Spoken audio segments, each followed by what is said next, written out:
It was just after 10 p.m. when I saw the text. Don't call me tonight. No context. No follow-up. Just that. I was sitting at my desk in the home office, blueprints spread across the table, half-drained coffee gone cold, the hum of my laptop the only sound in the room. At first, I just stared at the message, trying to make sense of it. Rachel had said she was heading to Amanda's house for book club. A normal Wednesday routine, or so I thought, until I remembered the dress. Not just any dress. The black one she usually wore to formal events. Something tight, sleek, and made to impress. Definitely not for lounging around in someone's living room, discussing a novel. I remembered watching her earlier at dinner, the way her phone never left her hand, her fingers twitching at every buzz like she was waiting for something. I'd asked her what book they were reading tonight. She mumbled something about it being a last-minute switch, eyes not meeting mine. So now, sitting there in the stale glow of the office lamp, I texted back one word, why? Her reply came within seconds. Because I don't owe you an explanation. Stop being so controlling. And that was it. That was the exact moment something inside me shut off. Not broke, not snapped, just flipped like a breaker panel on my chest. I didn't feel anger. Not anymore. I felt cold. Clear. Like suddenly, every blurry suspicion from the last few months came into focus. I leaned back in my chair, my eyes unfocused on the wall in front of me. This wasn't about a book club. It hadn't been for a while, had it? The late nights. The sudden need for privacy. The locked phone. How she started going to the gym at hours she never used to. How Amanda, quiet, bookish Amanda, somehow became the center of her social life after 10 years of barely hearing her name. I thought about the last time we had sex. Over a month ago. She said she was tired, that work was overwhelming, that her migraines had come back. But migraines didn't explain perfume that lingered on her longer than usual, or the way she showered the second she got home. I wasn't born yesterday. I run a construction crew. Lies stick out to me like bad drywall seams. I stood up slowly, the floor cold under my bare feet. I walked out of the office and into the hallway, passing the kitchen where our dinner plates still sat in the sink. I remembered how quiet she was over the meal, barely touching her food. I thought about the way she looked at me when I asked if she'd be back late. Not annoyed, not tired, guilty. The kind of look someone gives when they know they're about to lie. I checked the time. Almost 10:30. Amanda lived 15 minutes away. I pulled up the Ring camera app on my phone and scrolled back. She'd left at 7:52 p.m. Alone, dressed to kill.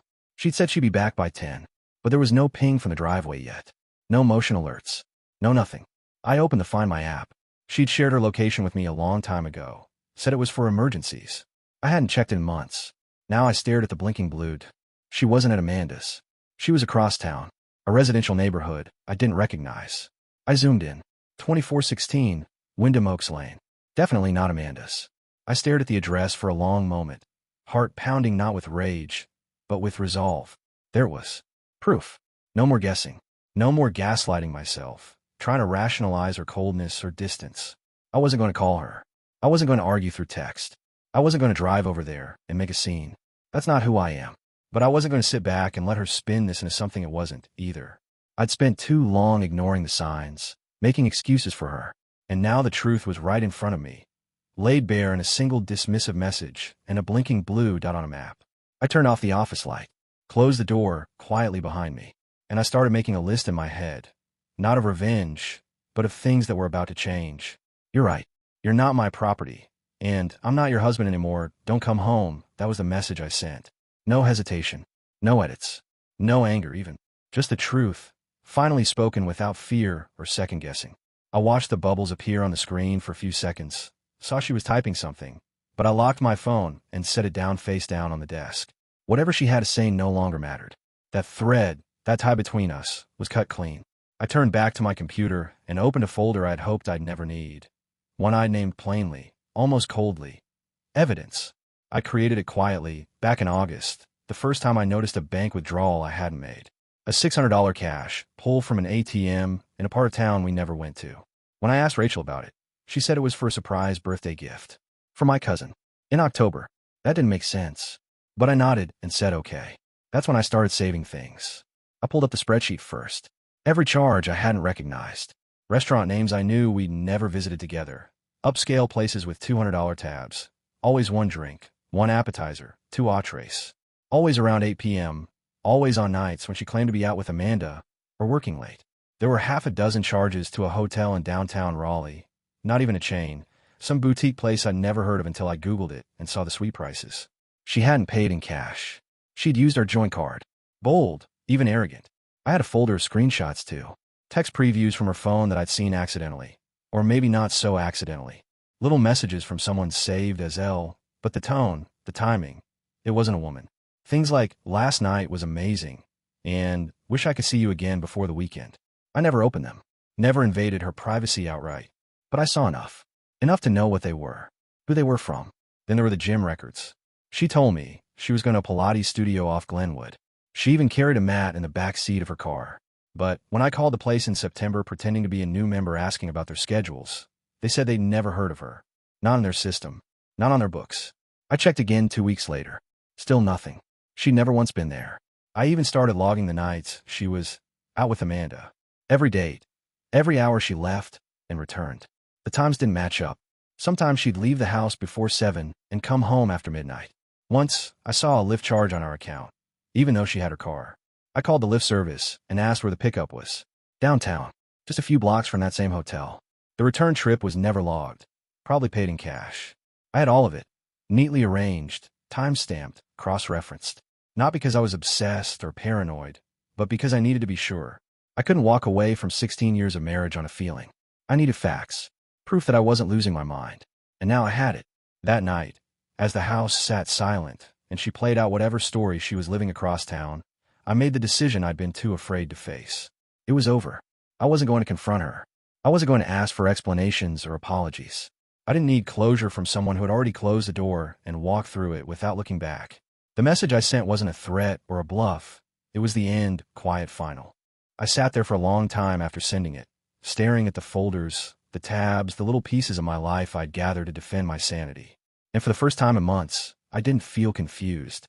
I felt free. My phone started buzzing less than 5 minutes after I sent the message. First once, then again, then 5 times in a row. Jessica. She wasn't even trying to space them out, just hammering the screen with calls and texts like it would change anything. I didn't even bother to look at what she was saying. I knew how it would go. Shock. Confusion. Maybe an attempt to gaslight.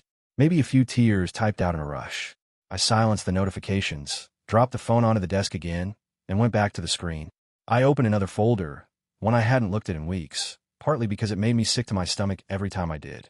It was called iCloud Polls. I'd stumbled into it almost by accident. Jessica had once synced her iPad to her iCloud, and she'd logged into it using our shared Wi-Fi one night when hers was dead. I didn't go looking for anything. Not at first. But that night, after she fell asleep on the couch, I passed by her iPad while I was cleaning up. It lit up with a message preview. Just a few words. Enough to make my blood run cold. After that, I did start looking. Not because I wanted to torture myself, but because I needed to be absolutely sure of what I already suspected. I took screenshots, dozens of them, each one a slow punch to the chest. Flirtatious messages, photos, jokes that didn't belong between friends. The sender's contact was saved under Book Club Amanda, but I knew Amanda's number. I called her myself more than once, back when I still thought everything was normal. This wasn't Amanda. This was someone else entirely. I scrolled through the thread again, even though I'd memorized half of it by now. One message read, "Wear that dress I love tonight." That dress. The one she wore when she told me she was heading to Amanda's for their weekly discussion. I remembered watching her walk out the door in it, forcing myself not to say anything, trying not to be that husband. The overthinking husband. Turns out, I should have been. Then came, last night was amazing. Sent at 6:12 in the morning. The day after another supposed book club night. No mention of literature. No trace of a group. Just two people talking in the kind of tone that leaves no room for misunderstanding. There was nothing vague about it. No innocent way to twist the words. I kept scrolling, jaw tight, until I hit the one that broke something inside me the first time I saw it. Can you believe Nathan still doesn't know? Guys like him never notice. That was the moment I knew I wasn't just being lied to. I was being laughed at, mocked, treated like some oblivious idiot playing house while she crafted a second life behind my back. I remember staring at that sentence the first time, my hand actually shaking with a mix of fury and disbelief. It was one thing to suspect. One thing to have numbers and charges and strange absences. But this was different. This was confirmation, not just a betrayal, but of contempt. It wasn't just about someone else. It was about how little she thought of me. Now, looking at it again, I felt none of that original shock. Just a quiet, simmering clarity. All the pieces had been in front of me for months. I just didn't want to put them together, because putting them together meant facing the truth. That the woman I'd build a life with, the woman I'd build a future with, wasn't who I thought she was. That she never really respected me. Maybe never even loved me in the way I convinced myself she did. My phone buzzed again. 27 missed calls. 39 messages, and counting. I didn't open a single one. I just turned off the ringer, powered it down, and set it aside. Whatever she had to say could wait. I wasn't interested in her explanations anymore. I'd already read the truth in her own words. I saved the hardest file for last. It was tucked away in a subfolder under driveway cam, buried behind a string of timestamps from the past few months. Most of the clips were uneventful. Me leaving early for work, Amazon packages being dropped off, neighborhood kids cutting across the lawn. But this one had a red tag. I'd mark myself. October 11th, 8:17 p.m. A Thursday night. I remember the date clearly because I'd been working a site out in Asheville, 3 hours away, staying overnight to supervise a last-minute concrete pour. I clicked the file. The video began, grainy at first, the kind of low-res footage that didn't catch everything unless you knew exactly what you were looking for. But I did. The front porch light was on. Our house, my house, looked peaceful still. Then Jessica appeared in the frame, stepping out the front door in heels, her black coat pulled tight around her shoulders. She stood on the steps for a moment, checking her phone, glancing down the driveway. Then headlights turned the corner and swept across the siding as a car pulled up.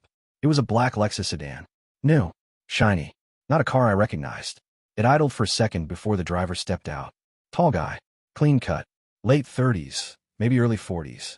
Dress shirt, no tie. Confident posture. He walked up the path like he'd done it before.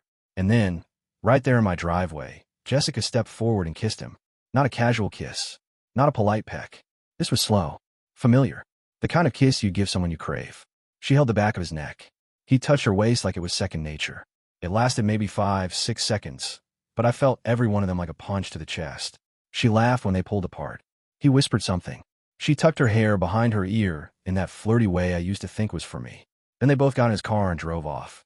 I watched the taillights disappear down the road, blinking silently in the dark. I didn't move. I didn't speak. I just sat there, eyes fixed on the screen, jaw clenched so tightly it hurt. I hit pause. Rewound. Watched again. Not because I needed to see more, but because I wanted to burn it into my brain. Proof. Not of just betrayal, but of where it happened. On my property, on my time, under my roof. The same place we used to sit with coffee on Sunday mornings. The same driveway I salted every winter. The same one where I taught her how to back up the truck with a trailer. It all happened right there. I zoomed in on the license plate. It was fuzzy at first, but frame by frame, I got a clean shot. I ran it through a lookup tool I'd used before for work-related incidents. The registration came back. Tyler Brennan. Lives 15 minutes away. No criminal record. Nothing suspicious. Just a name. I searched him next. It didn't take long to find him. Public Instagram. A few hundred followers. Typical mid-level pharma guy. Business casual photos. Gym mirror selfies. Expensive bourbon. Vacation shots in rented suits, trying to look richer than he probably was. I scrolled, heart pounding, until I saw it. Him standing outside the same downtown restaurant Jessica once told me she hated. She claimed the service was terrible and the food overpriced. Yet there she was in the background, blurry but unmistakable, sitting at an outdoor table, hair curled, wearing the green top I remembered from last spring. The caption read, "Best date spot in the city. Incredible night." Another post, 3 weeks earlier, same man, different restaurant. Her again, just barely visible in the mirror behind him. Her earrings gave her away. I had bought them for our anniversary 2 years ago. She'd said she loved them. I took screenshots of everything. Every post. Every comment. Every trace. I saved them to my desktop, then emailed them to my personal account. Then I uploaded them to a secure cloud, backed them up to a flash drive, and dropped that flash drive into the lockbox I kept in the garage behind the breaker panel. I wasn't going to let these things get lost, not now. This was it. The final confirmation. The face. The name. The date. The place. And the fact that it happened in my driveway, while I was out working to pay for the very life she used as a backdrop for her lies. It wasn't just cheating. It was calculated. Rehearsed. Routine. I leaned back in my chair, the room silent around me, only the low hum of the monitor filling the air. I felt something in my chest. Not grief, not fury. Just a hard, settled finality. I had all the truth I needed. And now, it was mine to decide what came next. At 11:48 p.m., the next message finally came through. "Jessica, I'm coming home. Don't do anything stupid." Just that. As if her voice could still command authority here. Like she was walking into a conversation that hadn't already ended hours ago. as if I hadn't already seen her mouth pressed against someone else's on her front steps. I stared at the words for a moment, feeling nothing but disgust. Not fear, not sadness, just a deep, hollow understanding of who she really was. That tone, like I was the one losing control, like I was the problem, was the final insult. I typed back, "Your clothes are being packed. You can pick them up tomorrow. My lawyer will be in touch." I hadn't called a lawyer yet. Not officially. But I would. First thing in the morning, I'd start the process. I'd already made a short list of local firms with strong reputations in divorce and asset protection. Her name was on the house, yes, but I had records, bank statements, texts, footage that told a very different story about how she'd respected this marriage. Maybe it wouldn't matter to the courts. Maybe it would. I didn't care anymore. I wasn't staying silent. I left the phone on the counter and walked into the bedroom. Our bedroom. The bed was made, my side at least. Hers hadn't been touched in weeks. She'd been sleeping on the couch because of her back. That was the excuse. The real reason was probably because she didn't want to wake up next to the man she was betraying. I pulled a few suitcases from the closet and began folding her clothes mechanically. I didn't throw them. I didn't tear anything. That kind of mess wasn't mine to make. She had already made enough of one. Her jewelry, her toiletries, her heels, lined up in that perfect little row along the bottom of the closet. I packed it all. I took the framed pictures from the dresser, us at the beach, her college graduation, our anniversary in Charleston, and laid them face down inside a separate box. Not a keep, just so she could have the full collection of lies in one place when she picked them up. She could take them to wherever she was going next, to whoever had convinced her that men like me never notice. When the bags were zipped and boxed, I placed them near the front door, lined them neatly against the wall. No drama, no theatrics, just closure. Cold, deliberate closure. Then I did something I hadn't planned to do until later. I picked up the phone again and dialed her mother. Patricia answered on the third ring. Her voice was soft, weak, worn down from years in the nursing home, but still sharp with familiarity. "Nathan," she said, confused, concerned. "Is everything all right?" I hesitated, just for a second. Then I said, "Patricia, I need to tell you something. It's about Jessica." There was a pause. I heard the rustling of her adjusting in bed. "Go on. I'm ending the marriage," I said. "She's been having an affair. For a while, I think. I have proof. I found the messages, the credit card charges, and a video." My voice caught a little on that last word. It was one thing to say in my head. It was another to speak it out loud to someone who had trusted me to love her daughter. Patricia let out a slow breath. Then she said quietly, "I was afraid of that. That stopped me cold, you knew?" "I didn't know," she corrected gently. "But I suspected. There was something off. She stopped talking about you. Started visiting less. Always had a new excuse. And when I asked about you too, she'd change the subject or say you were being too much. I didn't want to assume, but in my heart, I felt it." I sat down on the edge of the couch, the weight of her words settling over me like bricks. I expected defensiveness, shock, maybe even denial. But not this. Not honesty. Not pain that matched my own. "You've been nothing but good to my daughter, Nathan," Patricia said. "You didn't deserve this. I saw how you took care of her. How you worked yourself to the bone for that house, for that business. For her. I may be old, but I know loyalty when I see it. And I know cowardice when I smell it." I didn't say anything. My throat was tight. There was nothing left to say. "I'm so sorry," she whispered after a while. "I wish I could do something. I wish I could fix this." "You don't have to fix it," I told her. "You've done more than enough just telling me that." We stayed on the phone a while longer, not talking much, just sitting in the same silence, two people who had both been lied to by someone they loved. When I finally hung up, it was nearly 1 a.m. The house was still. The bags were packed, and I was ready. I sat on the edge of the bed long after the sun came up, staring at the soft spill of morning light across the carpet, knowing what needed to be done, dreading every second of it. My daughter, Sophie, was still asleep down the hall, curled up in the same pink blanket she'd had since she was 4, surrounded by those stuffed animals she refused to give up. 10 years old, and still innocent enough to believe that the world was mostly good, that her parents would always be there, together, in the house she'd grown up in. And I was about to take that from her. I picked up the phone and called my brother Eric. He answered on the second ring, his voice groggy, but alert once he heard mine. "Hey," I said quietly. "I need your help." He didn't ask why. He already knew. I gave him the details, Jessica's betrayal, the messages, the footage, the decision I'd made. Then I told him the part one couldn't figure out on my own.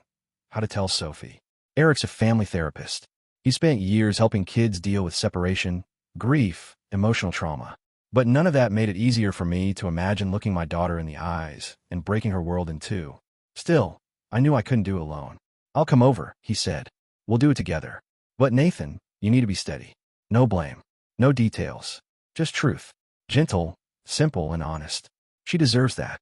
I nodded, even though he couldn't see me, and hung up. He arrived just before 9.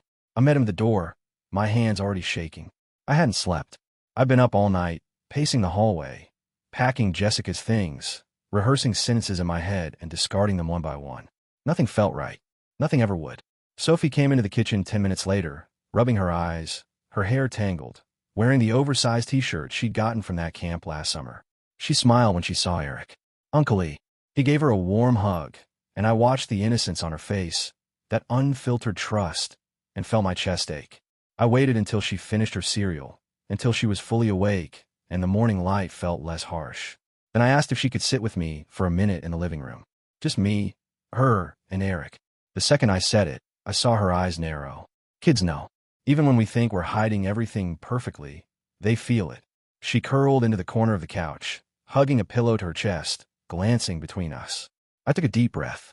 No script. No rehearsed lines. Just the truth, the simplest version of it. "Sophie," I began, keeping my voice low and steady, "I need to tell you something really important. And I need you to know, before I say anything else, that I love you more than anything in the world, and that's never going to change ever." She nodded slowly, eyes wide, lips pressed tight. "Mommy and we've been having some problems for a while," I continued, "and we've decided that we're not going to live in the same house anymore." She didn't say anything. Her face just crumpled, like a piece of paper folding in on itself. Her lower lip trembled, and then the tears started. Not loud or dramatic, just silent and heartbreaking. I felt my own throat closing, but I kept going because I had to. "I know this is really hard to hear," I said. "I know it hurts, and I wish more than anything that I could make it better. But I want you to know, this is not your fault. Not even a little. You didn't do anything wrong." Eric stepped in gently. "Sophie, sometimes adults have problems that even love can't fix. But what never changes is how much your mom and dad love you. That part is forever." Sophie wiped her eyes with the sleeve of her shirt. "But why? Why can't you fix it?" I looked at her, my little girl, the one I used to rock to sleep with lullabies playing softly in the background, the one who used to put stickers on my tools just to make them prettier. "There are things between Mommy and me that make it hard for us to be happy together," I said carefully. "It's not because we don't love you. That love is bigger than anything else." She stared at the floor for a long time. Then, in a whisper, she asked, "Am I going to have 2 houses now?" "Yes," I said. "Eventually. But we'll make sure they both feel like home. And we'll make a plan, so you always know where you'll be. You're not going to lose either of us." Eric sat with her while she cried. I just stayed close, watching, barely holding it together. I knew this moment would live in her forever. Not because I told her parents were divorcing, but because I showed her how it was done, with honesty, gentleness, and dignity. I couldn't protect her from the pain, but I could make sure she never felt abandoned. And that was the only promise I could still keep. Jessica arrived the next morning, just after 10, pulling up in that carefully curated calm of someone still pretending she had control. She didn't knock. She stood on the porch like she owned the place, even though everything about her presence felt like an intrusion. I didn't speak to her. I opened the door, pointed to the neatly packed bags lined up by the wall, and handed her the envelope. The divorce papers were inside, signed, notarized, and backed by the attorney I had hired just hours after our last message exchange. Her face twitched for a split second when she saw the documents, but she said nothing, just took them with that same cold detachment she'd perfected over the last few years. It was like she was walking through a scene in a movie where she already knew her lines. She left without saying a word. No apology. No excuses. Just silence, which, in the end, said more than anything else could. I thought that would be the last time I'd ever hear her voice. I was wrong. 3 days later, I got a call from an unfamiliar number. When I answered, a calm but authoritative voice identified himself as a detective from the Raleigh Police Department. He asked if I could come in for a conversation regarding a missing persons report. Tyler Brennan. The name landed like a rock in my stomach. I said I'd come, but I wasn't saying a damn thing without my lawyer present. Within an hour, I was sitting in a small gray interview room, my attorney Mark across from me, leaning back in his chair with that unreadable calm that made him worth every dollar. The detective was polite, but direct. He said Tyler Brennan had not shown up for work in 4 days, hadn't returned calls, and hadn't been seen at his apartment since the night Jessica came home to pick up her things. No signs of forced entry. His car still in the complex garage. Cell phone turned off. No activity on his bank accounts. No known relatives in the area. We're just trying to establish a timeline. The detective said, "You had a recent conflict involving Mr. Brennan, correct?" I looked at him and shook my head. I never met Tyler Brennan. I never spoke to him. I never saw him in person. The only reason I know his name is because I had to find out who was sleeping with my wife. Mark slid a folder across the table. Inside were all the printouts, timestamps, screenshots, GPS logs, receipts, surveillance footage. It was a clean, complete picture of betrayal, but not a single shred of it placed me near Tyler at any point. My hands hadn't thrown punches or sent threats. They had only gathered facts. And the truth was, I didn't care what happened to him. Jessica, they told me, had already been questioned. She told them Tyler ended things the night she was confronted, said it wasn't worth the drama, the exposure. Told her he was walking away from all of it. From her. From the lies. From the mess. Then he vanished. No text. No voicemail. Just gone. The detective closed the folder and looked at me for a long moment. "You don't seem very surprised." "I'm not," I replied. "Look, Tyler wasn't the one who made vows to me. He didn't stand at an altar and promise anything. What happened between them? That's on her. Whatever he's running from, it's got nothing to do with me. I've got a daughter to protect, a business to run, and a life I'm rebuilding. I couldn't care less where he is, as long as he stays the hell away from mine." They let me go 20 minutes later. No charges. No suspicion. Just another footnote in someone else's disappearance. Driving home, I felt no curiosity. No desire for justice or closure where Tyler was concerned. He was a symptom, a placeholder, a shadow that came and went. But Jessica, she had been the root. The one who looked me in the eye every day while carving up the life we built together with surgical precision. Tyler disappearing didn't change anything. It didn't erase the betrayal or undo the damage. It didn't make me whole. Because the truth was simple. He never broke my heart. She did. It was late in the afternoon when Patricia called again. Her voice cracked the second I picked up, but it wasn't from sadness this time. It was something heavier, something that carried weight she'd been holding in for far too long. She said she needed to tell me something. Not for drama. Not to sway the divorce. Jessica had already agreed to everything, barely putting up a word of resistance. This was something else. Something closer to a confession. She started slow, careful, almost ashamed of the word she was about to let go. Back in college, Patricia told me, Jessica had been engaged to a guy named Marcus. She was only 20 at the time, and they'd been together since high school. Everyone thought they'd get married.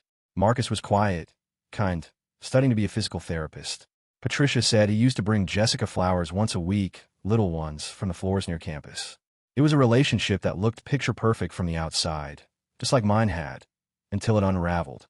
Jessica cheated on him, with a teaching assistant, repeatedly. And when Marcus found out and confronted her, she spun it around so fast it left everyone dizzy. Said Marcus was possessive, controlling. Said he'd stalked her phone, accused her unfairly. Patricia admitted that at the time, she believed her, backed her, even defended her publicly. But years later, she began to wonder. And now, after everything that had happened between Jessica and me, the timeline was impossible to ignore. The patterns, the coldness, the lies crafted like clockwork. Patricia's voice broke when she said, "I protected her when I shouldn't have.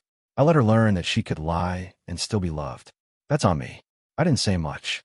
I just listened, not because I needed the confirmation, but because it explained something I hadn't wanted to admit. This wasn't about a moment or a mistake.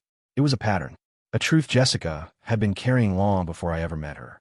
That illusion, the one I built our life on, was never real. It was a reflection of what I wanted to believe, not what was ever truly there. When the divorce finalized, it came quickly and cleanly.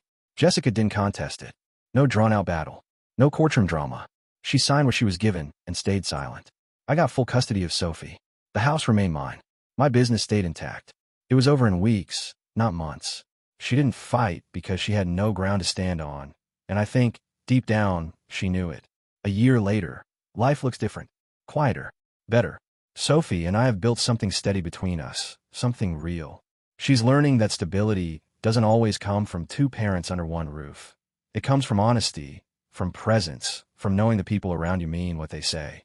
I take her to school every morning. I sit with her during homework, cook dinner, and talk with her before bed, even when she says she's too old for that now. The air in the house is lighter, like it finally remembers how to breathe. I started dating again a few months back. Carefully, slowly, nothing serious. Just enough to remind myself that not everyone wears a mask. I don't trust easily anymore, but I don't feel bitter either. Cautious is a better word. thoughtful. I don't look for perfection. I look for consistency. For truth. Tyler never resurfaced. No sightings. No social media activity. No charges. No closure. Just gone. Part of me used to wonder what happened. If he was still watching from somewhere, or if he really did run to escape all the mess he left behind. But I don't wonder anymore. Whatever happened to him, he's not my problem. He never was. As for Jessica, I've heard through Patricia that she's still in Raleigh, living alone in a small rental on the east side, working a job she can't stand. Something clerical, something quiet. Her circle is smaller now. Most of the people who once filled her weekends and comment sections faded away when the lies fell apart. She doesn't see Sophie. That was her choice. She hasn't called. Not once. I used to think I'd hate her forever. That betrayal like that would burn into me so deep I'd never get the taste of it out of my mouth. But that's not what happened. I don't feel hate when I think of her. I don't feel anger. I feel distance. I feel peace. The kind that only comes after the storm clears and you're left with what truly matters. And what matters now is simple. Sophie is safe. I'm whole. And the truth, as ugly as it was, finally set both of us free.